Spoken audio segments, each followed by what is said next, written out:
Hi అండి, అందరికీ నమస్తే. Welcome to SJN garden. ఈరోజు వీడియోలో ఆకుకూరల గురించి అయితే తెలుసుకుందామండి. ఆకుకూరలకి ఎక్కువగా మట్టి, కోకోపిట్టు, పశువుల ఎరువు, ఇసుక అనేది వాడకుండా లేయర్ బై లేయర్ పద్ధతిలో అయితే ఆకుకూరలను ఏ విధంగా వేసుకోవాలి, ఆకుకూరలకు ఎలాంటి కేర్ అనేది తీసుకోవాలి, ఆకుకూరలకు ఈ వర్షాకాలంలో పురుగు అనేది ఎక్కువగా పట్టేస్తుందండి. ఆ పురుగు పట్టకుండా ఎలాంటి జాగ్రత్తలు అనేవి తీసుకోవాలి, మట్టి భాగంలో మనం ఎలాంటి పోషకాలు అనేవి ఇవ్వాలి, ఏ సమయంలో మనము ఆకుకూరలు అనేవి మనము హార్వెస్ట్ అనేవి చేసుకోవాలి అనేది అయితే ఈ వీడియోలో చెప్తానండి. వీడియోని స్కిప్ చేయకుండా లాస్ట్ వరకు చూడండి.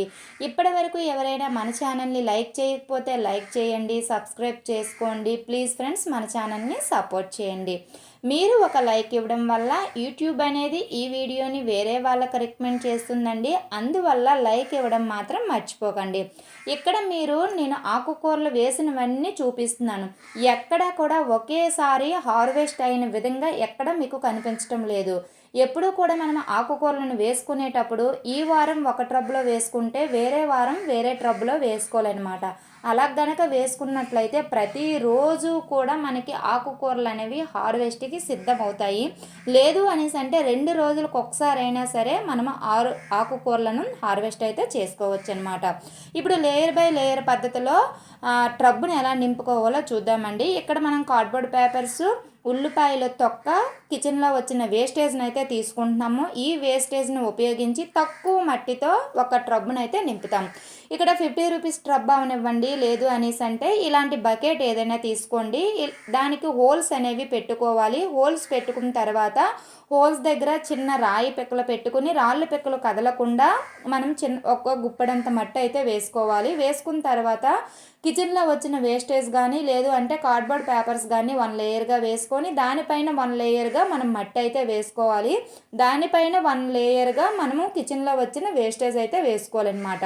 ఇక్కడ మీరు చూస్తున్నారు కదా, చాలా అంటే చాలా తక్కువ మట్టిని ఉపయోగించి కిచెన్లో వచ్చిన వేస్టేజ్ని మనం ఎక్కువగా ఉపయోగించి మనం కంటైనర్ని అయితే నింపుకోవడం జరుగుతుందండి. ఇలా కనుక నింపుకున్న తర్వాత పైన ఏదైతే మట్టి వేస్తున్నామో ఆ మట్టి వేసిన దగ్గర మనము ఈ ఆకుకూరల విత్తనాలు అయితే జల్లేసుకోవాలి. తోటకూర విత్తనాలు, పాలకూర, మెంతికూర, ఏ ఆకుకూరలైనా పర్వాలేదండి. విత్తనాలు జల్లేసుకున్న తర్వాత వాటర్ అనేది మనము స్ప్రే చేయాలి. ఎక్కువగా వాటర్ పోసేయకూడదు. పోసేయకుండా స్ప్రే బాటిల్ ఉంటే స్ప్రే బాటిల్తో చేయండి. లేదు అంటే మనం కల్లాపు చల్లుతాం కదా, వాటర్ అనేది చిలకరిస్తూ ఉంటాము. ఆ చిలకరించిన విధంగా అయినా సరే చిలకరించినట్లయితే ఈ విత్తనాలు అనేవి అడుక్కు వెళ్ళిపోకుండా పైన ఉంటాయన్నమాట. ఉండి తొందరగా జర్మినేషన్ అవుతాయి. తొందరగా జర్మినేషన్ అయ్యి 20 డేస్ కల్లా కూడా మనకి హార్వెస్ట్కి సిద్ధమైపోతాయి. ఈ విధంగా లేయర్ బై లేయర్ పద్ధతిలో కనుక మనము ఆకుకూరలను పెంచుకోవచ్చు. ఈ పద్ధతిలో పెంచుకునే ప్రాసెస్లో కిందన కంపోస్ట్ అవుతుంది. ఆకుకూరలు అనేవి హార్వెస్ట్ అనేవి చేసుకోవచ్చు.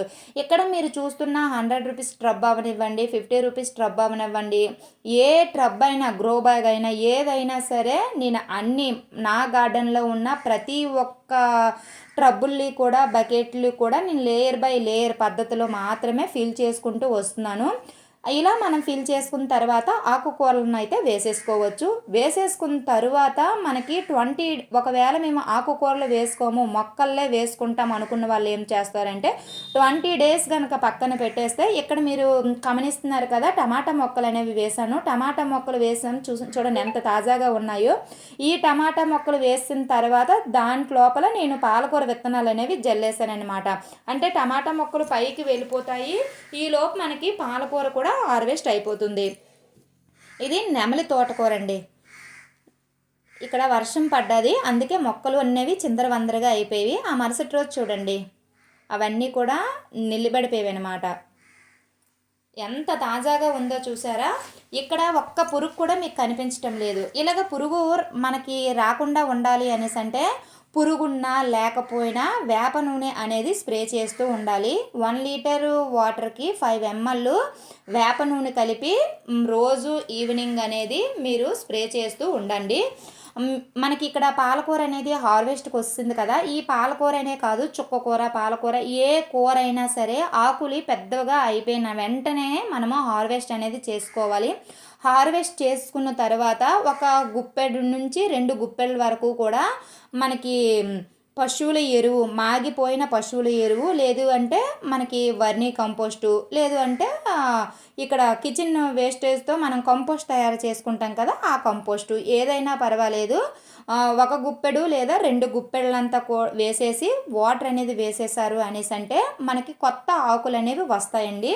ఇవే ఎందుకు వేయాలి అనేసి అంటున్నానంటే, ఆకుకూరలు మనకి ఆకులు మాత్రమే కావాలి కాబట్టి ఈ ఏదైతే వర్మీ కంపోస్ట్ కానీ, పశువుల ఎరువు కానీ, కిచెన్ కంపోస్ట్లోని నైట్రోజన్ శాతం అనేది ఎక్కువగా ఉంటుందండి. ఇది వారానికి ఒకసారి మనం ఇవ్వడం వల్ల ఏమవుతుందంటే తొందరగా ఆకులు అనేవి చిగురించి మళ్ళీ హార్వెస్ట్కి మనకి సిద్ధమైపోతాయి. మనము ఒక 3 సార్లు హార్వెస్ట్ అనేది చేసుకోవచ్చు. ఒక్కసారి విత్తనం అనేది వేసాము అనేసి అంటే మనం 3 సార్లు అనేది హార్వెస్ట్ చేసుకోవచ్చు. ఇక్కడ ఈ గోంగూర కనిపిస్తుంది చూడండి, ఎంత తాజాగా ఉందో కదా గోంగూర. ఇది కూడా సేమ్ ప్రాసెస్ అనమాట. ఇది కూడా ఆకుకూర జాతికి చెందిందే కాబట్టి సేమ్ ఇదే ప్రాసెస్లో మనము ఈ గోంగూరను కూడా పెంచుకోవడం అవుతుంది. ఈ పక్కన కనిపిస్తున్న కదా చిన్న చిన్నవి, అవి ఎర్ర గోంగూర అనమాట. ఎప్పుడు కూడా మళ్ళీ చెప్తున్నాను, మనం ఆకుకూరలు వేసుకునేటప్పుడు అన్ని ఆకుకూరల విత్తనాలను ఒకేసారి వేసుకోకూడదు. ఈ వారం ఒకటి వేసుకుంటే మళ్ళీ వారం ఒకటి వేసుకోండి. అలా వేసుకునేటప్పుడు మనకి తొందరగా హార్వెస్ట్ అనేది ఈ ఏదైతే తోటకూర హార్వెస్ట్ చేస్తున్నాం కదా, ఈ తోటకూర అనేది తొందరగా హార్వెస్ట్కి సిద్ధమైపోతుంది. కొంచెం లేటుగా దీనికి ఒక 5 రోజుల నుంచి 6 రోజులు కొంచెం లేటుగా పాలకూర, చుక్కకూర అనేది హార్వెస్ట్ అవుతుందన్నమాట. మనము ఇలాగా కొంచెం వారం వారం ఇలా మార్చి వేసుకునేటప్పుడు మనకి ఏమవుతుందంటే ప్రతిరోజు కూడా ఆకుకూరలను హార్వెస్ట్ అయితే చేసుకోవచ్చు.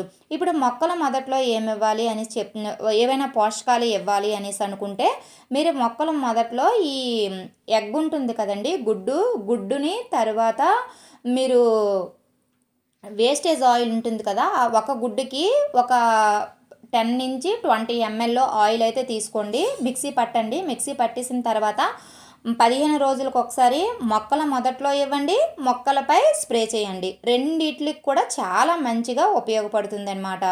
తరువాత ఇంకో ఫెర్టిలైజర్ వచ్చేసి జీవామృతం. ఈ జీవామృతాన్ని 15 రోజులు ఒకసారి ఇచ్చినట్లయితే రిజల్ట్ అనేది ఇంకా బాగుంటుంది. ఇంకా ఇవి కూడా మేము చెయ్యలేము అనేసి అంటే కంపోస్ట్ టీ, అంటే మనం కంపోస్ట్ చేసుకునేటప్పుడు కిందన అది ఒక లిక్విడ్ లాగా కారుతుంది చూడండి, ఆ లిక్విడ్ని 1:10 రేషియోలో వాటర్లో డైల్యూట్ చేసి మొక్కల మొదట్లో ఇవ్వండి. ఆకుకూరలు అనేవి చాలా బాగా మనకి హార్వెస్ట్కి సిద్ధమైపోతాయి. ఇక్కడ మీరు చూస్తున్న ఆకుకూరలకి ఏవి కూడా అస్సలు ఒక్క పురుగు కూడా మీకు కనిపించలేదు. ఇలా కనిపించకుండా ఉండాలి అనేసి అంటే నీమ్ ఆయిల్ అనేది ఒకటి పనిచేస్తుంది, 2 వచ్చేసి కంపోస్ట్ టీ. ఈ 2 అయితే ఇప్పుడు మనం హార్వెస్ట్ చేసుకున్న ఆకుకూరలకు అయితే ఇవ్వడం అయితే జరిగిందండి. ఇంతకు మించి నేనైతే ఏమీ ఇవ్వలేదు. మీరు కూడా ఒకసారి ట్రై చేయండి. ఇదండి ఇవాల్టి వీడియో. ఈ వీడియో మీకు నచ్చిందని అనుకుంటున్నాను. ఒకవేళ ఈ వీడియో కనుక మీకు నచ్చినట్లయితే ప్లీజ్ లైక్ చేయండి, ప్లీజ్ సబ్స్క్రైబ్ చేసుకోండి. ప్లీజ్ ఫ్రెండ్స్ మన ఛానల్ని సపోర్ట్ చేయండి. చూసారా ఎంత తాజాగా ఉందో కదండి. ఇది నెమలి తోటకూర. నేను కూడా ఫస్ట్ టైం మన గార్డెన్లో పెంచడం అయితే జరిగింది. కూర మాత్రం చాలా అంటే చాలా టేస్టీగా ఉంది. మంచి వీడియోతో మళ్ళీ కలుద్దాం.